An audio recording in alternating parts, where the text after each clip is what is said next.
senhora deputada Fatinha, que preside os trabalhos nesta sessão, neste expediente final, deputado Jânio Mendes, deputado Clemir Ramos, que nos visita no dia de hoje, grande quadro da política e da história da política do Rio de Janeiro, uma saudação muito especial. Você que nos assiste pela TV Alerj, nos segue pelas redes sociais, imprensa, trabalhadoras e trabalhadores aqui da Alerj. Deputada Fatinha, eu estava inclinado a continuar um debate nesta sessão de hoje, debate que iniciei na semana passada, fazendo menção a um conjunto de declarações e posicionamentos adotados nas últimas semanas por ministros do governo federal ilegítimo do usurpador e entreguista Michel Temer. Se tudo não fosse muito trágico e grave, seria um novo FEBEAPÁ, diria Stanislau Ponte Preta, um novo festival de besteiras que assola o país. Seja um ministro do Trabalho que edita portaria flexibilizando a fiscalização e, consequentemente, o combate ao trabalho escravo, seja um ministro da Justiça que faz denúncias gravíssimas sobre um eventual conluio entre o comando da Polícia Militar no Rio de Janeiro e o crime organizado, seja uma ministra dos Direitos Humanos que considera que o seu trabalho pode ser assemelhado a um trabalho escravo, porque ela só pode ter proventos na faixa fixada pelo teto constitucional de R$33 mil, em ordem de grandeza. Tudo isso é gravíssimo, mas ao mesmo tempo um imenso besterol. Mas decidi desviar a minha intervenção de hoje, porque fui surpreendido no domingo passado, anteontem, fui surpreendido pelo tema da redação do Exame Nacional do Ensino Médio, do Enem, edição 2017, e é sobre isso que quero falar. Não é incomum, desde 1998, primeira edição do Enem, não é incomum que os temas das redações, de lá para cá, suscitem debates interessantes, às vezes até acalorados. Nós já tivemos temas, por exemplo, tratando do direito da criança e do adolescente, tivemos temas tratando da preservação ambiental, a violência na sociedade brasileira, o desafio da convivência com as diferenças, publicidade infantil, a persistência, a tenacidade com que infelizmente persiste a violência contra a mulher. Mas no domingo, o tema apresentado foi desafios para a formação educacional de surdos no Brasil. Fui surpreendido e não foi uma surpresa negativa, quero aqui reconhecer. Porque de saída, o tema coloca em evidência uma pauta que vive ainda no Brasil sob enorme invisibilidade, que é a questão da inclusão da pessoa surda, em especial o desafio da educação de surdos. É verdade que o tema da redação do Enem, este ano, a redação do Enem, não o seu tema, já causou polêmica antes mesmo da prova de domingo, em função da decisão do Supremo Tribunal Federal, através da presidenta ministra Carmen Lúcia, de não autorizar, de não permitir, de não reconhecer que as redações que contivessem temas atentatórios aos direitos humanos fossem tirassem nota zero, fossem seus candidatos punidos com uma avaliação, uma sanção rigorosa. Infelizmente, o Supremo entendeu que não. Aliás, suprema e lamentável condescendência em relação a temas como racismo, homofobia, sexismo, nazismo, deplorável.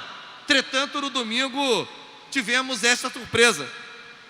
E acho muito importante ressaltar que no momento em que avança no Brasil e no mundo o pensamento ultraconservador, obscurantista, não é desprezível que o tema da redação do Enem, de saída, aponte para duas questões.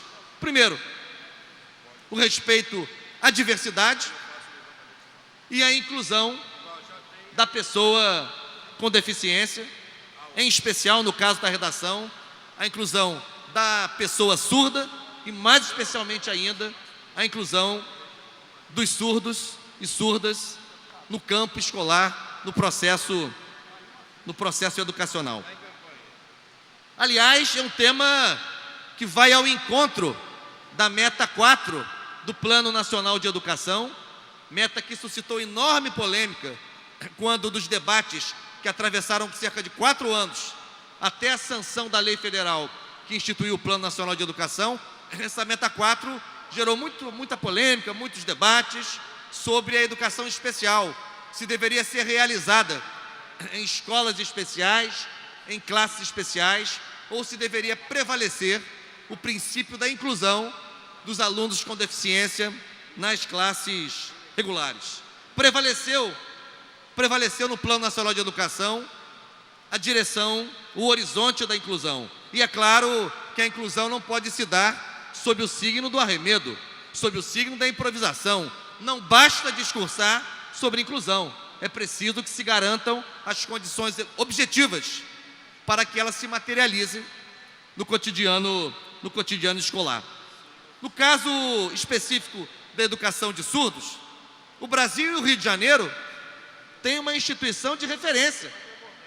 Nós temos aqui no Rio de Janeiro, na capital do estado, no bairro das Laranjeiras, uma instituição que é referência nacional, que é o Instituto Nacional de Educação de Surdos, o INES, que desenvolve uma série de iniciativas, entre as quais eu quero aqui destacar um projeto que foi pioneiro no seu tempo, é um projeto desafiador, que é o projeto de um curso de licenciatura em pedagogia, que é bilíngue, para surdos e ouvintes que frequentam as aulas simultaneamente.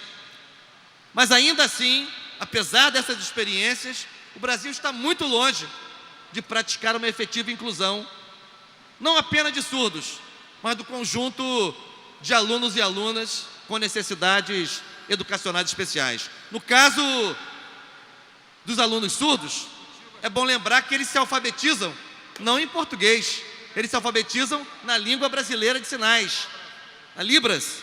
E, portanto, como em todo o processo de aquisição de uma língua materna, é preciso que isso se dê para eles num ambiente que enfatize a cultura surda. Uma vez alfabetizados, uma vez tendo adquirido, uma vez proficientes na língua brasileira de sinais, se inseridos nas classes regulares, é preciso que eles encontrem um ambiente escolar que os acolha na sua diversidade linguística e na sua diversidade cultural. Para isso é fundamental professores que, se não tiverem proficiência, que tenham conhecimento, ainda que introdutório, em língua brasileira de sinais, a presença de intérpretes. Nós temos casos incríveis de estudantes bem sucedidos academicamente, mas que precisam, estudantes surdos, que precisam deixar estabelecimentos em que estudam, que faltam condições para efetivar a sua inclusão, como, por exemplo, a presença de intérpretes. As atividades pedagógicas, seja no conteúdo, seja na forma, precisam permanentemente levar em conta a diversidade cultural e linguística presente ali naquele ambiente escolar. Por isso, os desafios não são pequenos. Ora, o Brasil já tem, desde os anos 2000, início dos anos 2000, uma lei federal que reconhece a Libras como língua oficial. Esta lei foi regulamentada por um decreto no ano de 2007 ou 2008, se não me falha a memória. Nós temos de 2014 o Plano Nacional de Educação, que tem uma meta, que é a meta 4 que eu já mencionei, que aponta na direção da inclusão de alunos com necessidades educacionais especiais. Nós temos uma lei de 2015, que é a Lei Brasileira da Inclusão, que institui o processo de inclusão da pessoa com deficiência na sociedade brasileira. Então, presidenta, deputada Fatinha, vou concluir, não nos faltam leis.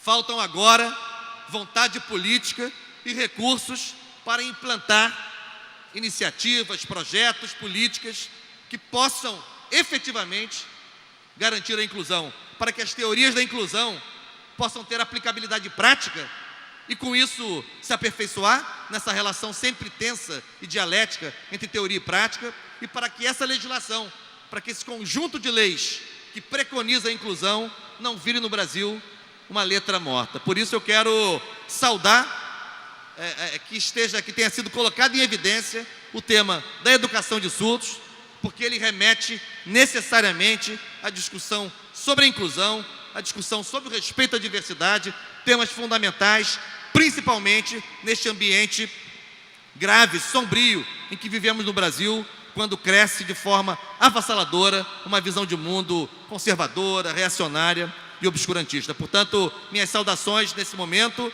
aos professores e professoras que mexem com a educação de surdos. Aliás, é um elemento fundamental garantir que nos cursos de formação de professores, seja em nível normal, seja nos cursos de licenciatura, que sejam garantidos componentes curriculares que abordem com densidade a questão da inclusão da pessoa com deficiência, que também assegurem aos professores de formação pelo menos um certo nível de conhecimento da língua brasileira de sinais. Muito obrigado, era esse tema que eu queria desenvolver na sessão de hoje.